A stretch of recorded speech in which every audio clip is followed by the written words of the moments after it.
And I'm very excited for our Just Success interview today with Shirley Joy Pepito. A lot of our viewers have been very excited about this interview, and the reason they've been excited is because Shirley has a very interesting story. She's first of all, she's an undergraduate, so she's never graduated from college. Oh, and Shirley got disconnected. Well, let me message her on Facebook. But she's an undergraduate, and you got disconnected. Undergraduate from college, and she can connect right back. Um, Please click the link again. She's an undergraduate, and right before, oh, there she is again. Oh, okay, and Shirley is back. Yeah, she's an undergraduate from college, and she was a Jollibee service crew member before freelancing, right, Shirley? Yes. Okay, so well, let's just go ahead and get started, and tell us about your story. I guess how you found out about freelancing, and how you started, how you transitioned into becoming a freelancer. Actually, yung pagiging service crew ko that was last 2008. So since then, hindi na ako nag-work. So like almost 8 years ako hindi nag-work. I have a friend na nag-work dati sa Odes. So she told me about nga doon sa Odes. Actually, last 2015 pa ako member ng Upwork. This year ko lang talaga sineryoso kasi dati parang di ko pa feel na wala pa ako masyado sa pag-work kasi nga may mga sumusuporta pa kasi. So now na may own family na ako, so mahirap naman na iasa ko pa sa mga parents ko. So need ko na talaga mag-work. So yun, binalikan ko yung account ko sa Upwork. Tapos okay pa naman siya. So dun ko na inaral ko lahat ng mga job posting doon. Tapos nasabi ko sa hindi ko pa naranasan mag-apply. Tinignan ko pa yung mga job post. Sabi ko, di naman ako marunong dito. Wala akong alam, as in wala talaga akong alam kahit isa doon. Ewan ko kung bakit na-approve yung profile ko doon. Tinulungan din kasi ako ng friend ko. So yun, nag-research ako sa Google at sa YouTube. Yun, nakita ko yung post mo sa mga kahit sa ang blog post yung binasa ko lahat talagang yun. Pati yung una talagang inaral ko yung English ko. Kasi nag-ano ako sa Grammar 101, English 101. Yung kailangan ko i-refresh paano gamitin yung have, yung had, yung mga ganon. Oo. So, kasi hindi ka nag-BPO or hindi ka nag- wala talaga akong experience sa ganito, wala talaga. So, yun, since yung mga client pala is out foreign, so dapat talaga ma-enhance yung English ko. So, yun, nag-aral ako lahat, nag-flooding na nga dun sa email ko yung mga free video tutorials mo kasi in-enroll ko lahat. So, yun, talagang grabe, marami akong narinig nga, maganda nga talaga yung freelancing, kasi ganyan, maganda daw yung sweldo. Pero hindi pala ganun talaga kadali. Hindi ganun kadali para maabot mo yung ganung maganda yung sweldo, yung ganun. Kasi sobrang hirap, at saka yung rejection, nakaka-frustrate, na parang gusto mo nang mag-give up. Kasi parang, di naman pala para sa akin to, parang di ko to kaya yung mga ganung mga pero pero once na yung family ko kasi talaga yung nag-i-inspire sa akin na dapat ipagpatuloy ko to, wag mag-give up. Kasi sinasabi ko lang sa sarili ko na magbubunga din lahat ng paghihirap na to. So ito na nga, unti-unti nang nakikita ko yung mga paghihirap kong yun. Nice. So, So, first of all, you studied English, diba? Yun ang unang, what you really focused on. Kasi you didn't have any experience na dealing with mga American clients, mga American customers. So, you studied English. Which, did you take the saan ka where did you study English? Sa WFHR, sa YouTube, anong? Sa WFHR, sa sa free video, di ba may free video tutorial ka dun before ka mag-enroll then sa YouTube, yung kay Vanessa, yung kay dalawa yun pina-follow ko eh. Tapos yung iba sini-search ko na lang talaga sa Google. Tapos saan ka nag-practice? Nag-practice ako sa lang. Kinakausap ko mga anak ko. Kinakausap ko. Minsan pinagtatawanan ako kasi nga yung English ko daw. Pero nagbunga naman siya. Kinakausap ko, nag-English lang talaga ako dito sa kinakausap ko yung mga anak ko. Nag-English ako. So that time kasi hindi pa ako member sa WFHR na group page. So tapos wala akong friend na nasa ganitong field. Wala akong masyadong friend. So, wala akong makausap, wala akong mapagtanungan. Kaya, pag may, kunyari, nagsusulat ako ng blogs, chine-check ko grammar. Yung grammar is online. So, ganun na lang yung ginagawa ko. Chine-check kung tama ba yung English ko or hindi. So, yung main focus mo is English. And how long would you say na you studied English before ka naging komportable na mag-apply? Lang yun mga talagang full attention ko dun sa pag-i-English. Mga lang yun, 2 days. 2 days so, lang pala. And then yun kasi yung ina-applyin ko una talagang nag-apply ko sa work as data entry. So more lang naman yun. Yung Excel, spreadsheet, tapos yung English ko naman, conversation, nakakapag-usap naman ako ng English sa client ko. So nga lang chat. Yeah. So that was when you're English enhanced. And ilang months ka ulit? How many months have you been freelancing? Nag-start ako since January. Nung month yung January na yon, yung buong month na yon, nag-aral ako nung time na yon. So wala pa akong client that time. Doon nagsasabit na ako ng proposal, talagang walang nagre-reply, wala akong makuhang client. So when did you get your first client? February na. Last week sa February.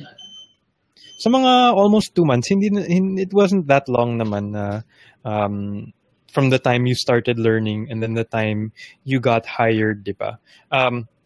So sige, let's go back to your story. You studied English, tapos you took yung mga free courses ng WFHR. Ano yung data entry yung focus mo? Was there pang ibang, what was the really useful resources na which really parang opened your eyes as to what you needed to do?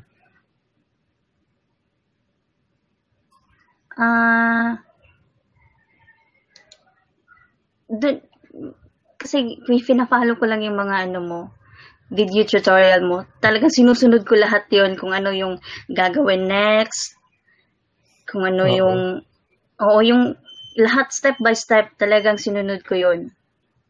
Wow. Sige. So that's how you learn. And I'm glad to hear na we're really able to help. Na ikaw, you didn't work for 8 years, and all of a sudden na you were able to do this, diba? So most people kasi in your spot, most people they'd say, oh, I haven't worked in 8 years, and then they wouldn't even try kasi they've been stay-at-home wife, stay-at-home mom, and they think they wouldn't be able to go back to working. So parang what would you say to that? Sa mga moms na, mga stay-at-home moms na who haven't worked for 5-10 years, tapos they're thinking about freelancing.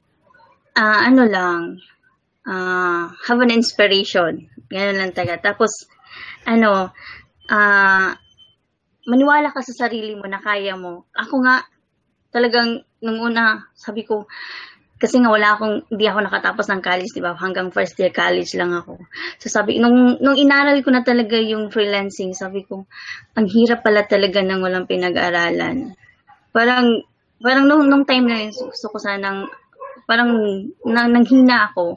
Pero, nagbabasa-basa kasi ako ng mga quotes. So, nababasa ko na, it's never too late to what you become, yung mga ganon. So, nai-inspire ako sa mga quotes na,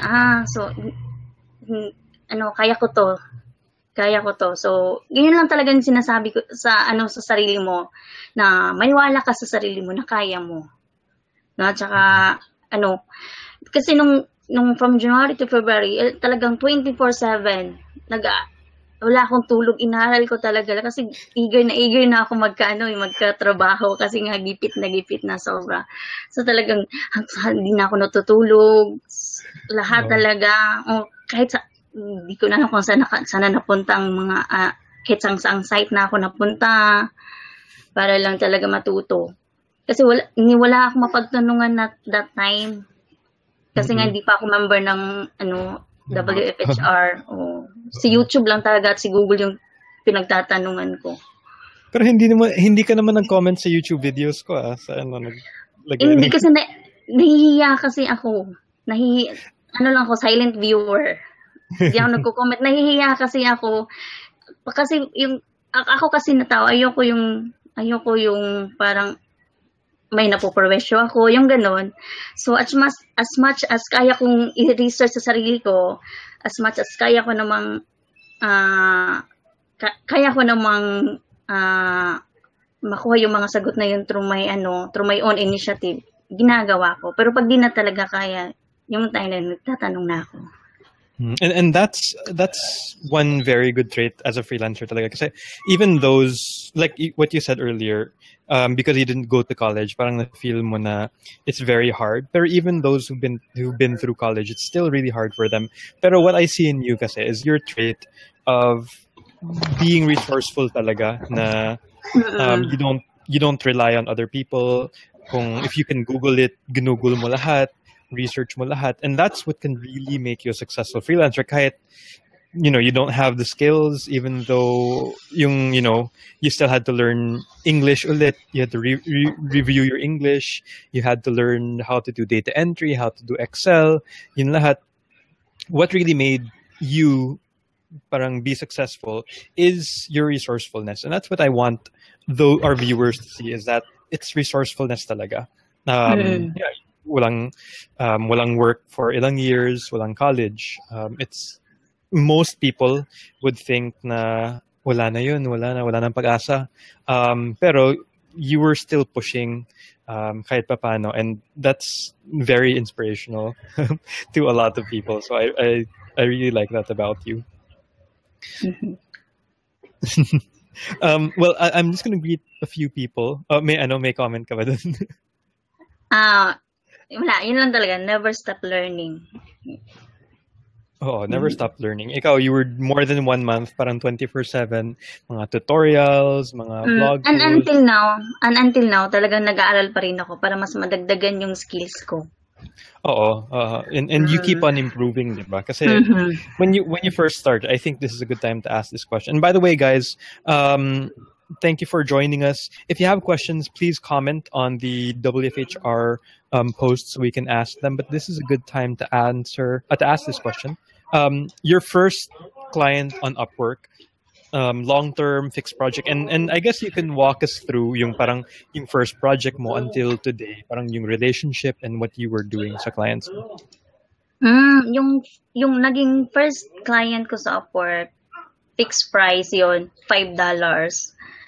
Lang siya, data entry. Lang yun, magdi-delete ako ng mga duplicates sa sa Excel niya. Tapos, madali lang naman siya. Kaya ko naman talagang gawin yun. 3-star lang nga lang yung binigay sa akin nung client na yun. Kasi di kami nagkaintindihan. Kasi akala niya, yung sinend niya na file sa akin, CSV. yung ninesend niya sa akin, notepad, nasa notepad. So, ang hirap i-delete ng mga duplicates. So, instead na ina-expect niya 1 hour matatapos na, umabot na yung 3 hours. So, yun, binigyan niya ako ng 3 star. Pero, yung client na yun, naging, ano siya sa akin, blessing. Kasi nung time na yun, gusto ko na talaga mag-enroll sa bootcamp niyo po. Kasi talagang, sabi ko kulang pa talaga yung knowledge ko eh. So, nung time na yun na na-hire ako, nag-usap kami, we do chit-chat, tapos hinire niya ako as his administrative assistant. Natsaga naman siya. Oo, parang ganun. Pero, kunti lang yung like 2 hours, yung ganun lang. Unti-unti. Kasi parang tinrain niya ako, nagtiyaga siyang mag-train sa akin. So, doon talaga ako, doon na ako nagka-idea lahat na, ganito pala maging VA. Kasi nga, wala akong, data entry pa lang yung focus ko. So, ang dami niyang pinagawa sa akin, ang dami talaga, yung mga, di ko na alam kung paano. Tapos, para ba siyang isang teacher ba na, nagbibigay lang siya ng topic na ganito. Tapos, ikaw na bahala kung, yung ganun. So, yung mga pinapagawa niya sa akin, kunyari, tawagan mo to. Tapos, so, hindi ko alam kung asan yung, ako pa yung magre-research ng numbers, yung mga ganun. So, talagang na-train ako sa kanya ng maigi. So, tapos, ang strict pa niya. Tapos, yung pagiging strict niya, nakatulong naman sa akin kahit ganun siya. So, yun. Pero di kami until lang kami isang buwan kasi bumalik na yung talagang AA niya. Tapos, tapos yun na, after ko sa kanya, doon ako confident na ako mag-apply ng mga job na data entry. Tapos, nag-step up na rin ako as a virtual assistant. So, doon na nag-start na nakakapag-apply na ako na as a virtual assistant. Wow. And then, right now, yung mga clients mo right now? Right now, sa Upwork, may direct client ako. Outside Upwork yun. Tapos, may job on progress ako now sa Upwork, 4. 2 fixed price, 2 hourly. So far, maganda naman yung takbo kasi ang daming ang mga good feedback sa akin. So, sabi ko sarili ko, ito na talaga, naano ko na yung katas ng pinaghihirapan ko. Parang yung gano'n, napaka-fulfilling kasi pinaghirapan mo yun eh. Talagang, yung una akala ko, di ko kayang gawin. Tapos, nandito na ako,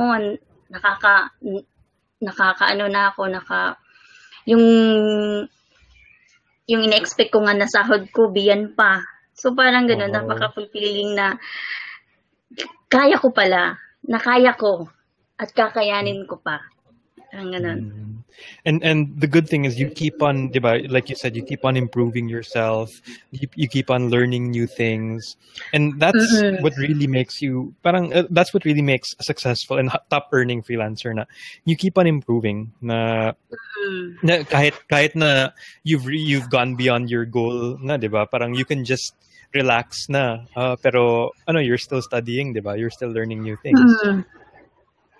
Oo, talaga. So that's kasi from data entry, ako ngayon, yung focus ko ngayon, yung ko talaga is real estate. So, virtual assistant ako sa isang real estate company. So, from data entry, tsaka nung time na yun, kasi nga, di ba yung iba, yung the other interview mo sa e-commerce, di ba, doon siya magaling. So, nung time na yun, saan kaya ako magiging magaling? Saang field, saang field, 'di ba? May e-commerce, may real estate, may yung doon sa mga Amazon, 'di ba? So, parang di ko naman feel yung e-commerce, parang di ako magaling doon. So doon ako sa real estate, sa virtual assistant sa isang real estate. So, yun, nagustuhan ko naman yung trabaho doon, yung concept ng trabaho doon. Nung anak ko. Kaya yan,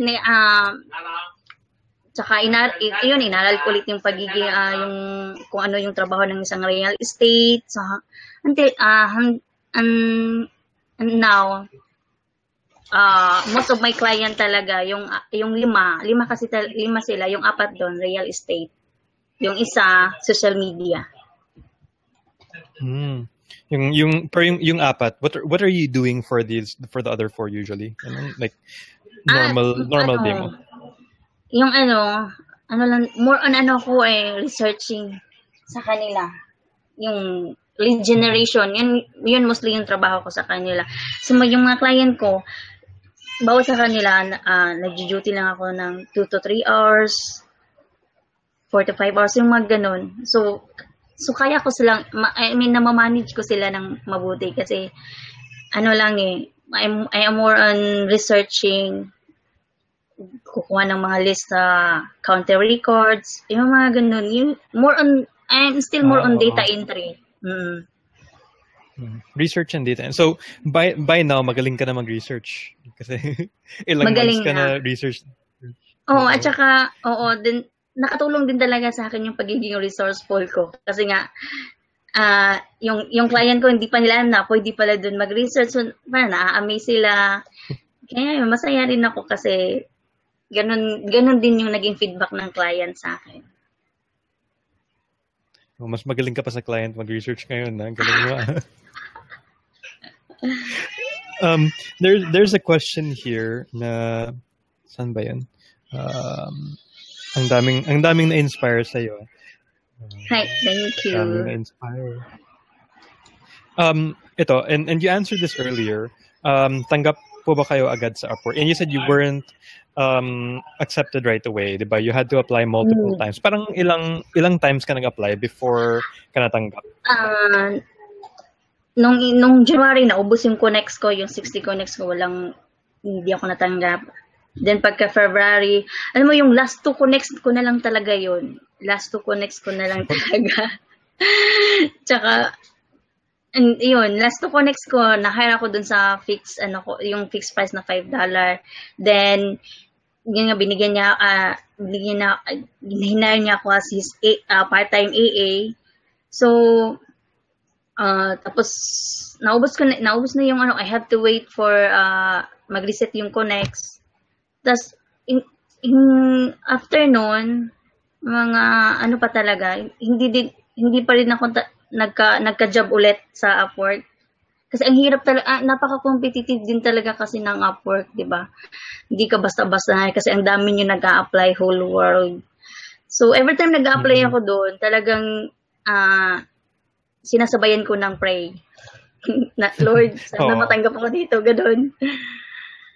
So, you do your part, di ba? And then, Lord na bahala sa iba, di ba? Parang ganun. Talagang, lagi kong kinakausap si God na, sana maano ako dito, yung mga ganun. Oo. And your prayers were answered. Yung last 2 connects mo na, di ba? Parang, it's a miracle talaga that you got hired sa last 2 pa. By the way, your connection's a little bit choppy. Baka may mga background na nag-run. Kasi nag-chop ka ng konti. Ulan kasi dito. Okay. You don't need to answer this question, pero pwede mo nang sagutin. Magkano monthly rate mo, ma'am? Pwede mo magbigay ng range. Ko na lang, from, yung first month ko, 20, tapos ngayon, nasa katumbas ng isang teacher. Magkano ba sa isang teacher? More than pa. Depende, no? Public, private? Anong international? Public. Anong college? Public. Yung public, lang naman minsan 10,000 lang, di ba? Ay, ganun. Akala ko kasi nasa sila 20. Mga nasa range na 25 to 30. Minimum na yung 25. Okay. Ay, okay naman. Considering na wala kang trabaho for 8 years, that's a lot na, di ba? Kaka-start ko lang nung January. So talagang, di ba? Yung iba nga, minsan nababasa ko, tagal nilang nag-increase. Kung nasa corporate ka, nasa office ka, parang once a year ka lang mag-increase, tapos 1,000 per year lang yung increase mo. But you've been able to increase rapidly. So that's one thing sa freelancing. There's somebody asking about saan mo na ko yung course. dito ka nag-start, diba, sa free VA course ko? So those that are asking where you can start, I have a free VA course here that you can sign up for. This is where Shirley started getting more information about become a virtual assistant. So just head over there if you want to sign up for that. Si Shoden, hi baby daw. So inspiring naman ako. I'm waiting sa mga response sa mga in-applyan ko. Tapos nagre-research. I'm losing hope kasi wala pa din ako client. So na-inspired ulit. Na-inspired siya ulit sa'yo. Pero she's losing hope daw. So parang and you've been there, diba? There was a time na parang you almost gave up. Oo, tsaka alam mo yung umabot din sa point na talaga naiiyak na ako. Kasi parang ginawa ko na lahat, sinunod ko na lahat yung tips mo doon sa, lalo na yung pag-submit ng proposal. Sabi ko sa sarili ko, ginawa ko na lahat, bakit talagang walang nagre-reply ni isa. So, minsan umiiyak na talaga ako kasi parang, tsaka may time din na nag-apply din ako sa online job, sa interview, nare-reject ako. 3 times talaga yun. Talagang pagkatapos nun, umiyak talaga ako. Umiyak kasi parang ang sakit na ilang beses akong na-reject. At saka, before nun, nag-apply ako dun sa MyFight. Yan yung pang-apat na in-applyan ko. So, nag-interview sa akin. So, noong time na yun, I am more confident na ako kasi nga na may na ako, na-experience ko na yung pagiging EA ko dun sa isang client ko. So, yun bang confident na ako, ang ganda ko ng sumagot, pero na-reject pa rin ako. Talagang doon umiyak na naman ako kasi bakit naman gano'n eh. Sabi ko sa sarili ko, ano pa ba kulang doon? Tapos, after nun, one day after nun, may inaplayin ako, yun yung direct client ko. So, may inaplayin ako, gabi yun eh. Tapos, wala kasi akong work noon, wala akong so may na-applyan ako, tapos natulog ako. Pagkagising ko, ayun, boom, hinire ako agad-agad. Yung pagkatapos ng interview, wala na siyang hinire na niya ako. Talagang sabi ko, God, ang galing naman, pinakinggan mo agad-agad ako. Parang gano'n. Sabi ko, nagbunga yung iyak ko kagabi. and you do your best and then prayer din, diba? Like sinabi mo. Kasi talaga yung Saka minsan akala natin na di pinapansin yung mga natin. Akala natin di pinapansin ni God yung mga, kasi parang parang may piniprepare lang siya na mas maganda dun sa gusto natin. Parang gano'n. So maghintay ka lang, magtiyaga ka lang talaga, magtiyaga sa pag-apply, magtiyaga sa pag-learn ng mga ng mga other skills or pag-improve sa skills mo. Talagang darating talaga ang time na magbubunga lahat yung mga paghihirap. At saka wag kang sumuko kasi sayang kasi gano'n ako eh. Sabi ko, pag susuko ako, isang buwan akong di natulog, parang gano'n, isang buwan akong di natulog, tapos susuko lang ako, parang gano'n. So, wag kang susuko kasi ganyan naman talaga. There's no easy way to success. There's really no easy way, and especially for something like this na beyond your goals talaga, it really takes hard work. And most people give up, pero you're a testament na kaya talaga. If kaya mo, kaya na din, di ba? Yung iba nga galing pa sa call center, galing pa, may college pa sila. Naiingit nga ako sabi ko, ang ganda naman ni Sir Jason, na 100K a month. Paano niya kaya ginagawa to? Yung gano'n, sabi ko, kakayanin ko to, gusto ko gumaya sa kanya. Yan bang, gumagawa ko ng nagagayahin ko to. Yung mga gano'n, para pangdagdag sa ko na, dapat, na patuloy lang ng patuloy kahit anong mga rejection pa yan, so anong problema pa yan, wag sumuko. Definitely. Ray is asking, what skills would you like to learn and improve? Like based sa current na ginagawa mo, what would you like to parang focus on parang moving forward as you continue to learn and grow your freelance career? Yun, yung gusto ko talaga yung ma-improve, yung sa real estate. Kasi, ngayon lang kasi, I am more on research pa lang kasi, di ba? So, gusto kong mag-step up dun sa, ako na mismo yung tatawag sa mga clients, ako na yung yung mag-negotiate, yung mga ganun, yung si client na lang yung makikipag-meet, tapos ako yung ganun, gusto kong umabot sa point na ganun. Itong question ni Benji, anong work time mo? Night shift, day shift? Actually, night ako yung mga client ko, sinasabi nila sa akin na I can work anytime I want. Yung sa kung saan daw ako komportable. Ang babait din talaga ng mga client ko. Pero piniprefer kong mag-work sa gabi kasi may mga anak pa ako na ang liliit, yung umiiyak nga 10 months pa yun, nagbe-breastfeed pa ako. So I prefer na mag-work sa gabi.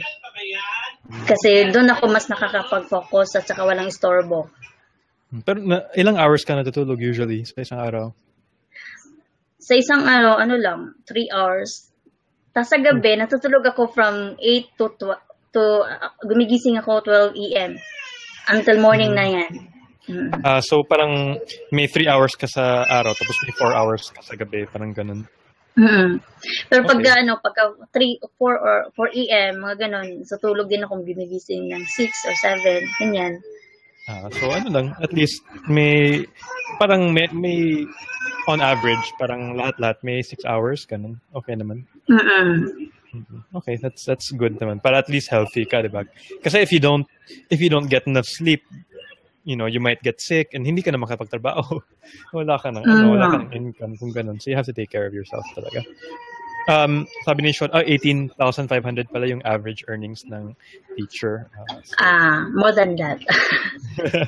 Definitely more than that. Ayun. Kung may corporate job na available to you, would you give up freelancing? Kung sabihin natin, kung may job na 35,000 consistent, alis ka ba sa freelancing? Ayoko. Bakit? Kasi sa freelancing, the more na magtatagal ka, the more na, alam mo yun, lumalaki yung rates mo. Ako nga, kakastart ko lang nung nung February, di ba? So, magkano lang yung unang naging sahod ko? Like 5,000. So, hanggang pagka-April, every month lumalaki yung rates ko. Nadadagdagan yung sahod ko. Tsaka, and besides, nakakasama ko pa yung family ko, yung mga anak ko, anytime, pwede ako mag-rest, tas maglalaan ng time sa kanila. Tsaka, kung corporate world, parang di bagay sa akin yun kasi 8 years hindi ako nagtrabaho. Nasa bahay lang talaga ako. So, parang di ko nakikita yung sarili ko sa corporate world. kung mag-offer sa'yo ng sabihin natin, 80,000 pesos per month. Pero corporate, we're parang 12 hours per day yung trabaho mo. Tagapin mo ba? Ayoko. Yun nga, as I say, hindi ko nakikita yung sarili ko sa corporate world. Dito ko nakikita sarili ko sa bahay. At saka, may goal din ako eh. Yung kagaya mo na, while on vacation, while in work, nagbe-vacation, yun din yung goal ko eh. 3 years from now. Kaya yun, as you keep growing, bago ka pa lang. Ang dami ko na kasing naset na mga goals na ganito, dapat ganito. And your goals, parang they guide you and they inspire you to keep going, keep pushing more talaga. So it's very important talaga to have goals. I totally agree with that. May nagtanong, sorry, if you don't mind, hindi, you can skip this question ulit if you don't want. How old are you daw? I'm 28 years old. 28, bata pa. Tapos may tatlong anak na, happily married with 3 kids. So 10 months, yung iba? Yung eldest ko 8 years old, tapos yung pangalawa 2 years old. So you left when you left Jollibee. That's when you were when you gave birth na. Mm-mm. Okay. So timing na Si Anna, buti hindi ka na-suspend sa Upwork. Oo. Buti hindi ka na-suspend sa Upwork. Hindi naman. Kasi maganda din naman kasi yung proposal ko eh. Sinunod ko talaga yung ano mo. Pero di nga lang talaga nakukuha. Yung mga tips ko, sinunod mo talaga. Oo. Sige. At your rate, di ba you're working, sabi mo 5 clients right now, di ba? Ay, yung rate ko ngayon is $5 per hour. $5 per hour. Oo. Kasi newbie pa lang ako eh. Okay next naman. Year, magtataas na ako next year. Oh, maging $10 ngayon by next year. Oo. $5 muna ako ngayon. Okay lang yan. Ilang months ka pa naman. So, slowly increase. Slowly, oo. Ito, so grateful to watch this. I cannot speak fluent rather than verbally. Nabibisaya na ako pagdating sa pagsasalita ng English. Gusto ko pa naman makapag-apply sa ganito. Can you give me some advice for me on how to get better in my speaking fluency?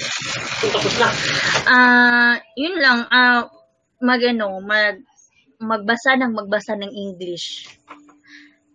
At saka dun sa mga tips mo, di ba may mga tips ko dun na paano mo mai-enhance yung English mo.